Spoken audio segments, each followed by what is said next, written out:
Hello friends, welcome back to EduQuick. In case this is your first time here, please subscribe to our channel and also press the bell icon so that as and when a lecture is uploaded, you are the first one to know about it. So in this foundation course, we have already completed two chapters, which are acid, bases and salts, also chemical reactions and equations. So this is the third chapter, which we'll be covering today, metals and non-metals. Again, this lecture is divided into two parts. In the first part, we will be covering physical properties of metals and non-metals, followed by chemical properties, and then finally some information about the ionic compounds. And in the second part, we will be covering about the metallurgy. Okay, so moving on.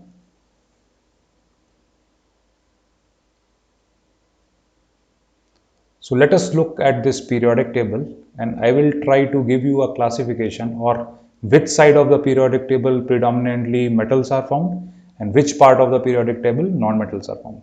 So if you look at this periodic table, most of the elements which we have are metals, and only few elements which are highlighted here in blue are non-metals. So the elements which are highlighted, carbon, nitrogen, oxygen, fluorine, xenon, all these elements which are highlighted by a blue boundary are non-metals, and everything else which is highlighted in red is metal.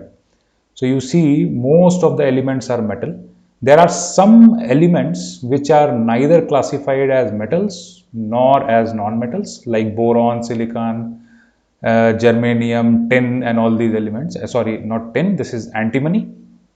So these metals or these elements are at the transition of metals and non-metals. So they can exhibit properties of both metals also and non-metals also. So in technical terms, these are called metalloids. And there is still a discrepancy that what all metals exactly form the metalloids, but this term has been existing in chemistry for a very long time. So all these metals which are neither classified as metals or non-metals are called metalloids.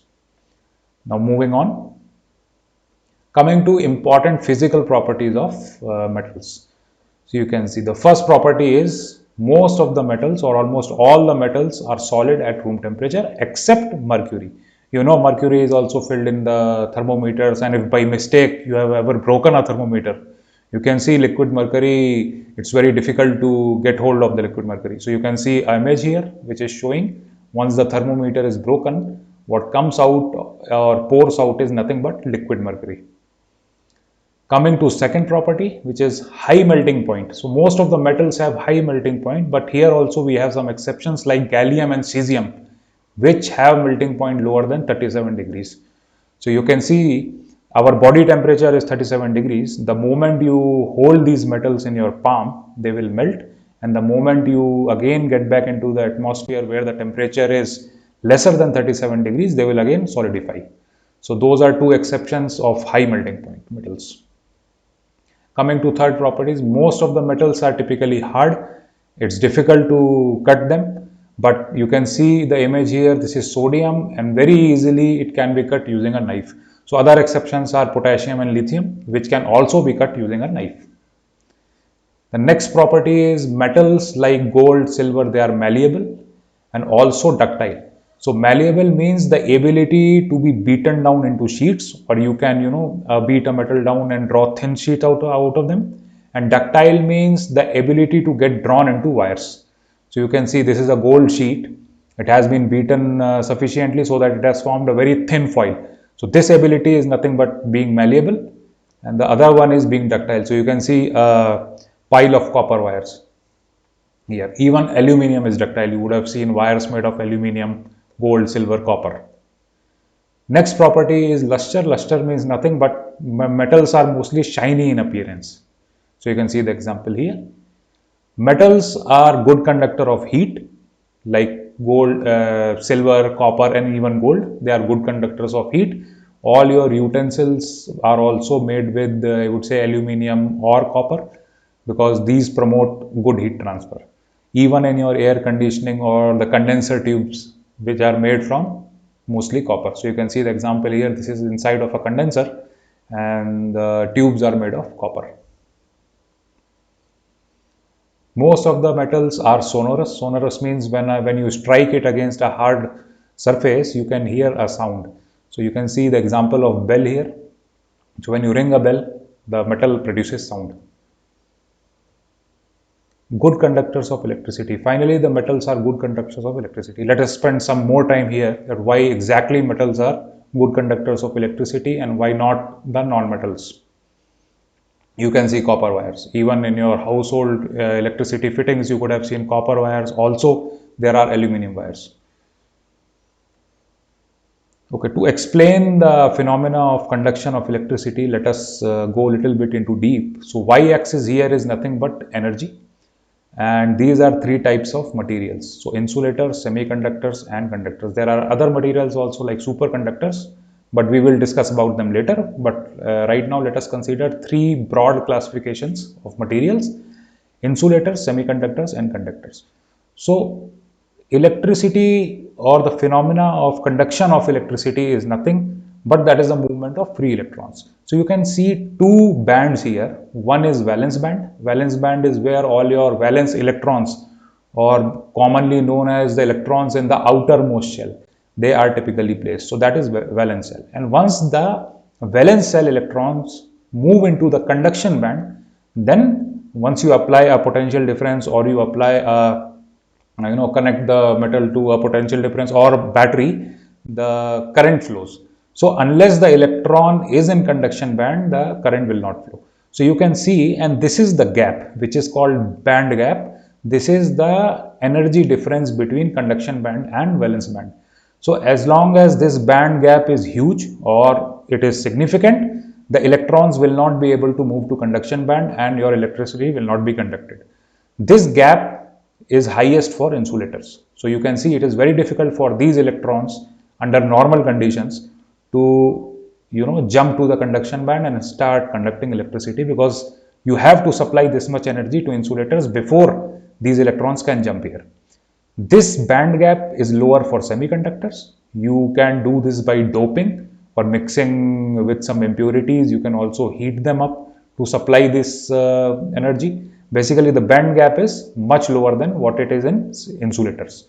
Now, the third category is conductors or most of the metals. Here, electrons are free to move between conduction band and valence band. So, once the electrons are in conduction band, they will be able to carry electricity.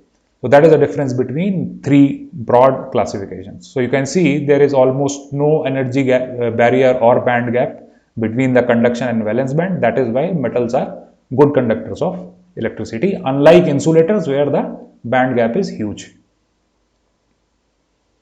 Coming to some examples, you can see insulators are typically paper, rubber, glass, even the air is an insulator, or PVC. PVC is nothing but polyvinyl chloride. So all your wires are coated with this material so as to prevent electric shock, because PVC will not conduct any electricity and it's safe to hold. Then some semiconductor materials are germanium, selenium, silicon, and conductors you anyways know. We have seen so many conductors: gold, silver, copper, even iron can conduct electricity. Now moving on to the next question. Like I explained, the valence electrons or the electrons present in the valence shell, once they move to conduction band, then the electricity or the flow of electricity starts. So the question is, both silver and sodium, they have one valence electron, right? So silver, but still silver is a much better conductor of electricity than sodium. So we have never seen examples where people talk about sodium being a conductor of electricity. But silver, although you can see the electronic configuration here. So neon, this is just a typical way of writing electronic configuration. Don't get confused here. Neon means the nearest noble gas you will write. Here the nearest noble gas is krypton. And whatever else comes after that, whatever electrons are filled after that, we just write it like this. So what matters is in the outermost shell, which is 3s here, in the outermost shell, there is one valence electron. Similarly, for silver, there is in 5s orbital or outermost shell, there is one electron. So both of these compounds have one electron, but still silver is a much superior conductor of electricity than sodium. So why exactly, or what exactly is the reason for this difference?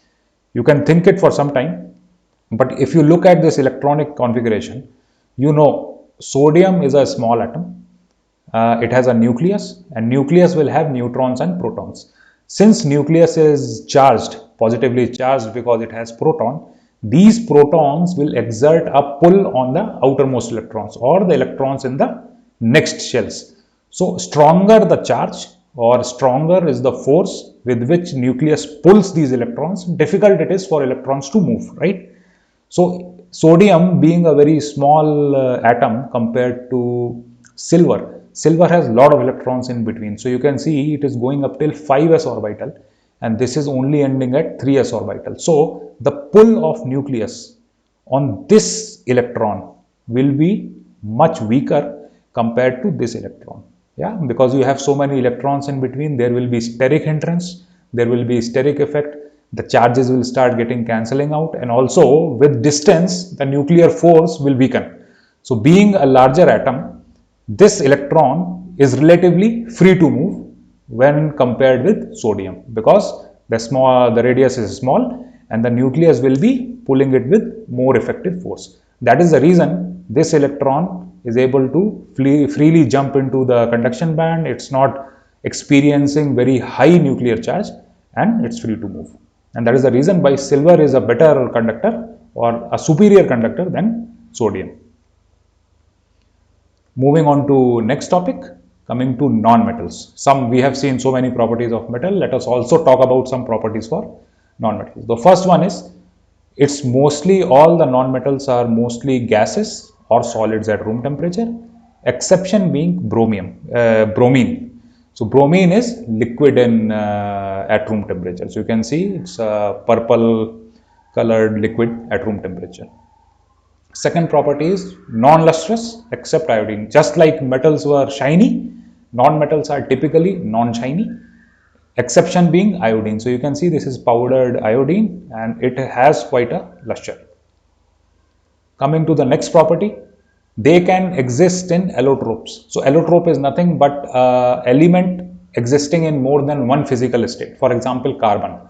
So the basic formula of a single unit would still remain carbon, which is C, but carbon can exist in different forms or different physical forms. For example, diamond is allotrope, graphite is allotrope, lonsdaleite, C60, C70, C540, these all are fullerenes, amorphous carbon, or finally the single walled carbon nanotube, which is very famous nowadays. So all these are nothing but allotropes of carbon. Diamond, metals, I would say we just now saw that okay, metals are very hard. Similarly, it is expected that non-metals are solid, but they are not as hard as metals. But you can see the exception here, diamond. Diamond is the hardest natural substance known. And since metals are good conductors of electricity, it is expected that non-metals would be bad conductor of electricity. But the exception here is graphite. So graphite is good conductor of electricity. So both are allotropes of carbon. So both are carbon, but they both exist in different physical states. Graphite being a good conductor of electricity, which is against the properties of non-metals, and diamond being hardest natural substance. So now you can see little bit, let us talk about graphite. So this is nothing but the structure of graphite. So you see have these units and it's a layered structure basically. Graphite has a layered structure and one electron is free. So this free electron, this is how the structure is.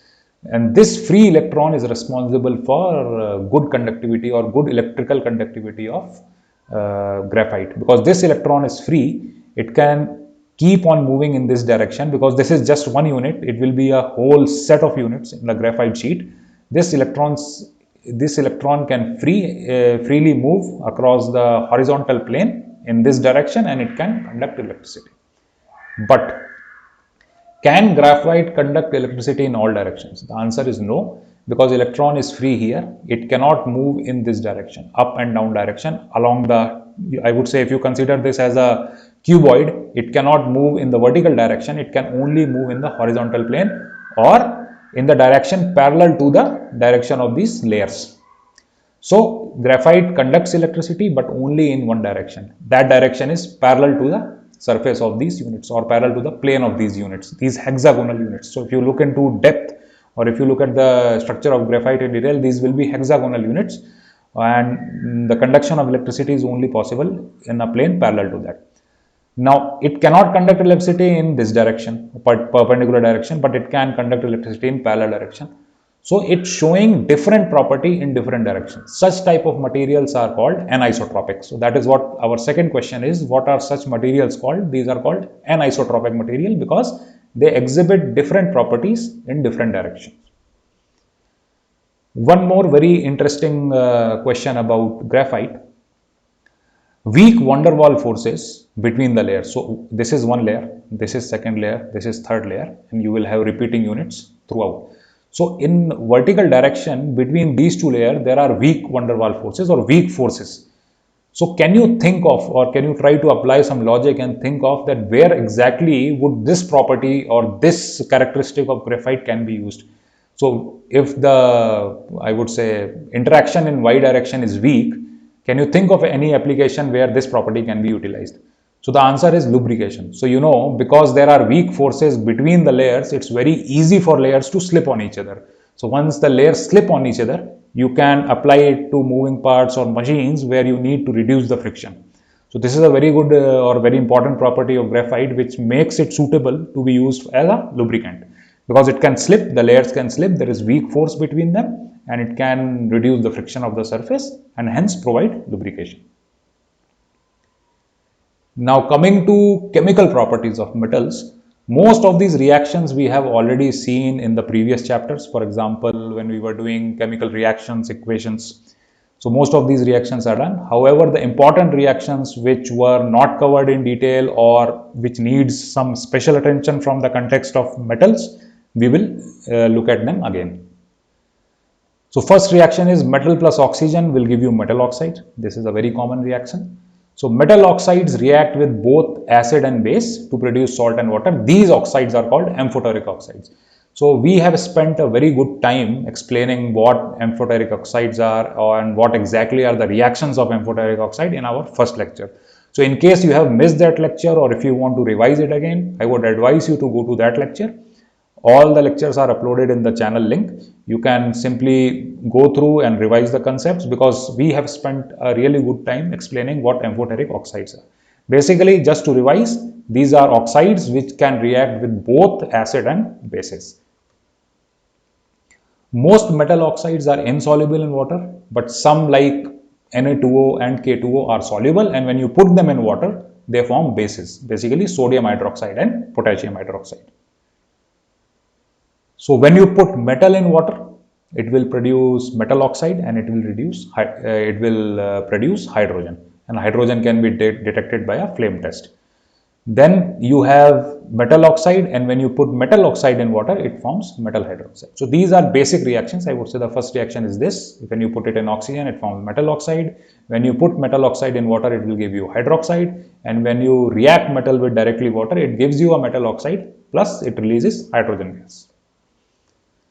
Now different metals will have different reactivities with water. So this is also one very important property. So first one is violent reactions in cold water. So if you put potassium or sodium in cold water itself, it will form hydroxides, respective hydroxides. It will release hydrogen and it will give out a huge amount of heat. So these are basically very highly exothermic reactions. And why potassium and sodium are reacting so violently? I think you can recall our reactivity series. These are the top two elements in the reactivity series, most reactive elements, and that is the reason even with cold water they are able to react. Now coming to less exothermic reactions, still with cold. So moving down the reactivity series, if you see we have calcium and some other compounds. So when calcium reacts with water, it will give you calcium hydroxide. It will of course release hydrogen, but the heat generated will be less compared to potassium and sodium. Now coming down further, the reactivity goes down and the magnesium will not react with cold water anymore. You have to heat the water. So when you put hot water or magnesium in hot water, it will give you magnesium hydroxide. It will give you hydrogen. It will generate heat, but this reaction will happen only in hot water, but not in cold water.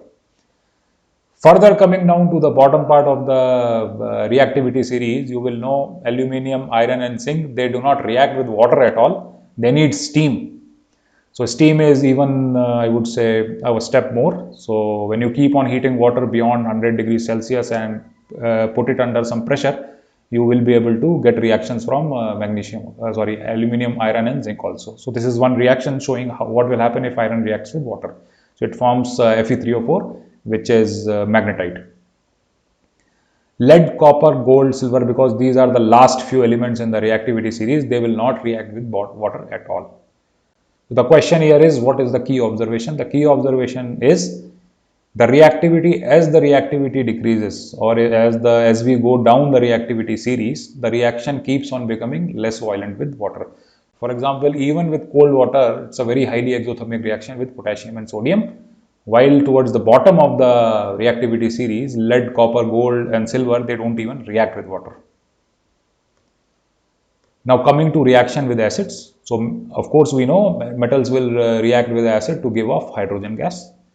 With nitric acid, hydrogen gas is not evolved. This also we explained in the first chapter because of strong oxidizing nature of HNO3. But there are some exceptions like magnesium and manganese. These can react with very dilute HNO3 or nitric acid to give off hydrogen. So those reactions also let us see. So you see, manganese and magnesium both are reacted to give their respective nitrate salt, manganese nitrate and magnesium nitrate, and the hydrogen gas is getting released. Some more reactions or some in-depth reaction of zinc with nitric acid. So you see, as the concentration of nitric acid varies, or when you go from very dilute to concentrated nitric acid, the product forms are different. So nitrate salt will always be formed. So zinc nitrate is getting formed in all the cases, but the gas which is getting formed. So if you see, if you are using only 3% concentrated HNO3, it's not even forming a gas, it's forming a salt, which is ammonium nitrate. And when you are reacting it with 60% concentrated HNO3, you are getting nitrogen dioxide, which is brown fuming gas. So you can see, you can note down the reactions if you are interested. You can see that depending on the concentration of nitric acid, the products are getting formed. Okay. Now coming to few questions, in fact few interesting questions, I would request you to try and write the reaction between copper and dilute HCl. Also, once you have written that reaction, please also try to write reaction between copper and nitric acid. I will definitely tell you the answer, but please try it from your side, using whatever concepts you have learned so far. Try to give me a reaction with copper and dilute HCl. So copper reacting with 2 moles of HCl will give you copper chloride and hydrogen. It's a pretty basic reaction. Or if you want to write it in ionic form, you can write copper plus 2H plus. We ignore chloride because chloride is not taking part in reaction. Here also it's in -1 oxidation state. Here also it's in -1 oxidation state. And you know, when metal reacts with acid, it will give off hydrogen. So hydrogen of course will come out. 2H plus will give you copper plus 2 and hydrogen. So if you have written these two reactions, if any one of you has written these two reactions, then these reactions, I would say, they are totally wrong. And the same thing goes about H2SO4 also. Basically, any dilute acid, copper will not react with any dilute acid to give off hydrogen. These both reactions are totally wrong, and I will explain why. So in case you have written these reactions, please be careful. And I think there might be a further revision in the reactivity series required for you. So let me explain why this is happening. So if you look at the reactivity series, this is where hydrogen is. We also did this in first chapter, but in that I did not include the nonmetals. Here I have included the nonmetals. Basically carbon and hydrogen I have also brought into the reactivity series. So if you see, the series remain exactly same. Hydrogen is where it matters. So if you look at these reactions, it means what exactly is happening is hydrogen is accepting 2 electrons and it is becoming, H plus ion is accepting electron and it is becoming hydrogen gas. And acceptance of electron is what? It is called reduction.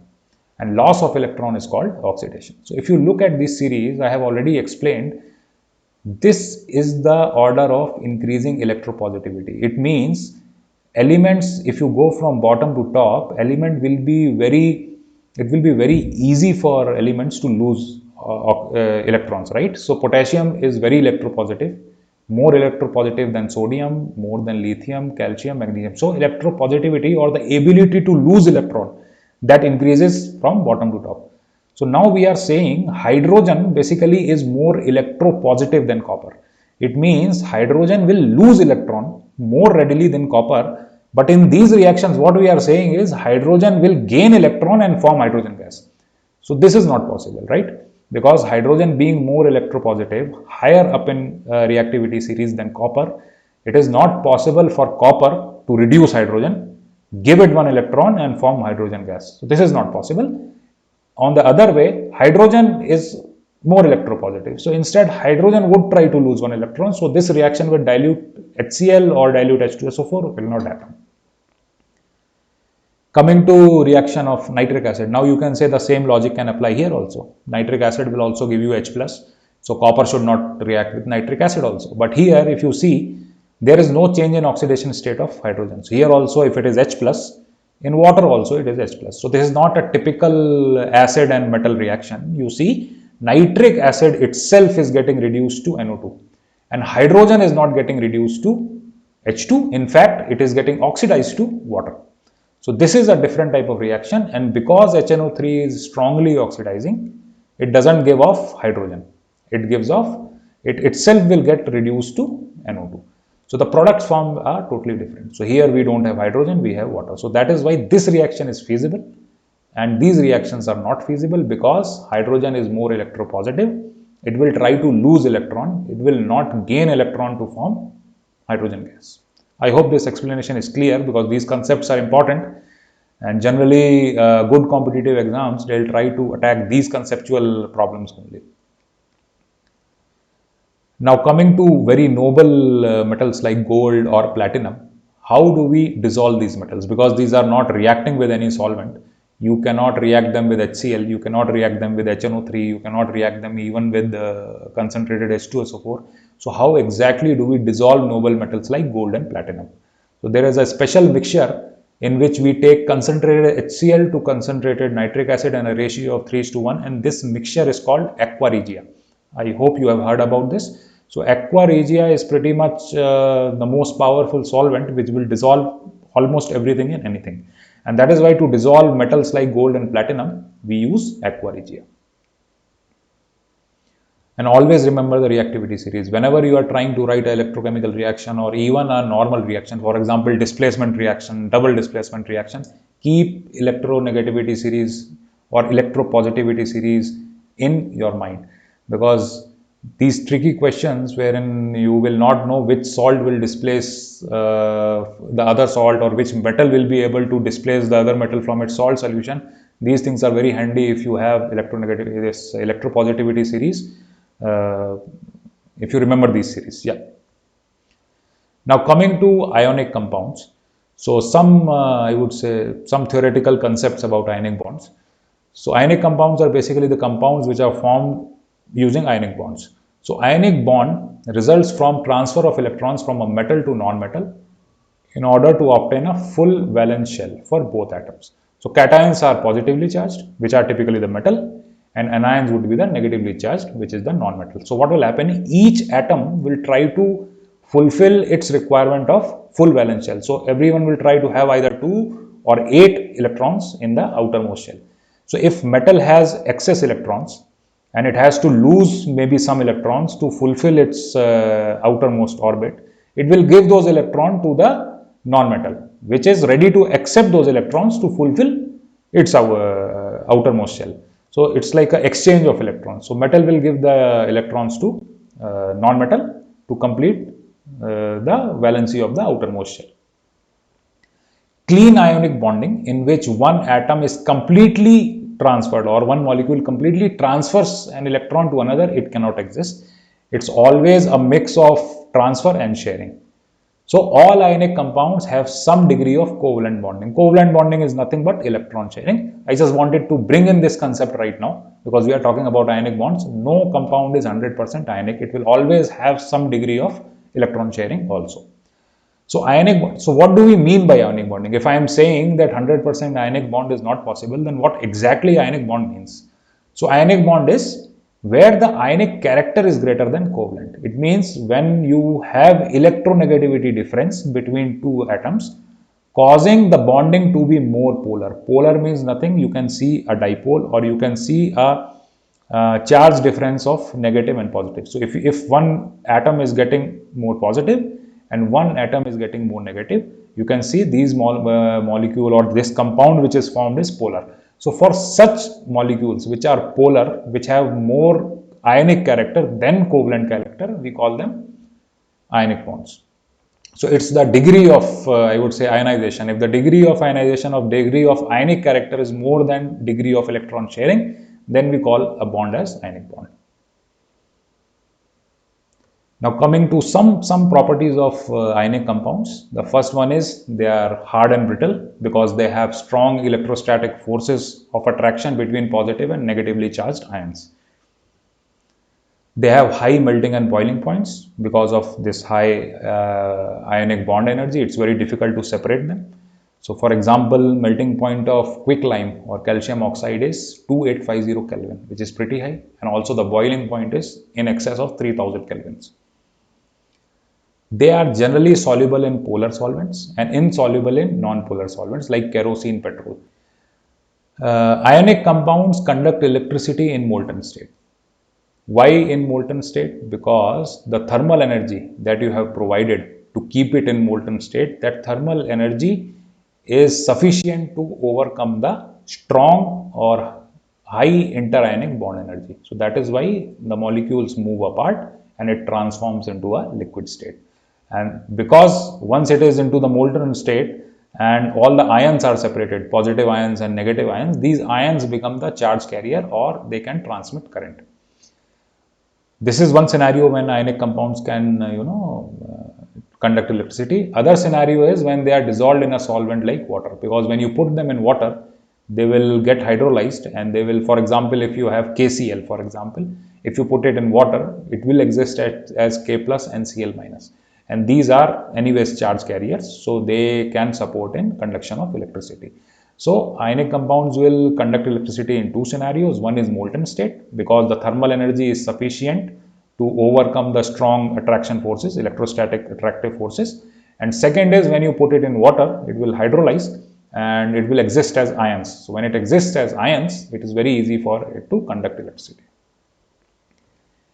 Okay, now just one example, or I would say one very easy example of seeing how does bonding happen, this transfer of electron from metal to non-metal, how does it happen? Just to show it by illustration, I have taken two examples. So this is the outermost shell of magnesium, 3s2. Don't worry about 3s2. This is a typical configuration which we will definitely cover. What you should understand from this is, in the outermost shell, there are two electrons which are present in magnesium. So magnesium will try to lose these two electrons, right? And coming to bromine, outermost shell of bromine has, I would say, 7 electrons, right? 5 plus 2, 7. So there are 7 electrons in outermost shell. So bromine needs 1 electron to complete its octet or to fulfill the valency of its outermost shell. So what will happen? So this will try to take 1 electron from magnesium, but you need another unit of bromine which will take another electron from magnesium, because magnesium has to donate 2 electrons. It cannot just donate 1 electron and sit idle. So it will donate 2 electrons, but to take those 2 electrons, you need 2 bromine molecules, right? You need 2 bromines because 1 bromine can accept only 1. So this is magnesium with 2 electrons in its valence shell. Then this is bromine with 7 electrons. And this is another bromine molecule with 7 electrons. So you can see 1 electron will be given to bromine, first bromine, and second electron will be given to this bromine. And this will lead to formation of magnesium bromide, MgBr2. Okay, now coming similarly, I think it's very easy. You can also write it by yourself. What will happen in calcium oxide? So calcium has 2 electrons in outermost shell and oxygen has 6. So oxygen is ready to accept 2 and calcium is ready to give 2. So the bonding is very simple. 2 electrons will be donated to oxygen and CaO will be formed as the final bond. So this is a pretty basic or simple illustration of how exactly ionic bonding is happening in magnesium bromide. In fact, with any halogen, be it chlorine or iodine or bromine, so the same principle applies, because all these have 7 electrons in the outermost shell. So I would like to end this part here. In the second part, we will cover occurrence of metals, basically the metallurgical aspects of it, how it exists in ore form, how do you extract it, how do you enrich it, and then finally, how do you refine it. So these all things regarding metals and some non-metals we'll be covering in the next lecture. So if you like this video, please give us a thumbs up, and also try to subscribe to our channel and share this video as much as possible, so that your other friends are also able to take advantage of these lectures. Till then, thank you all. Thank you for your time.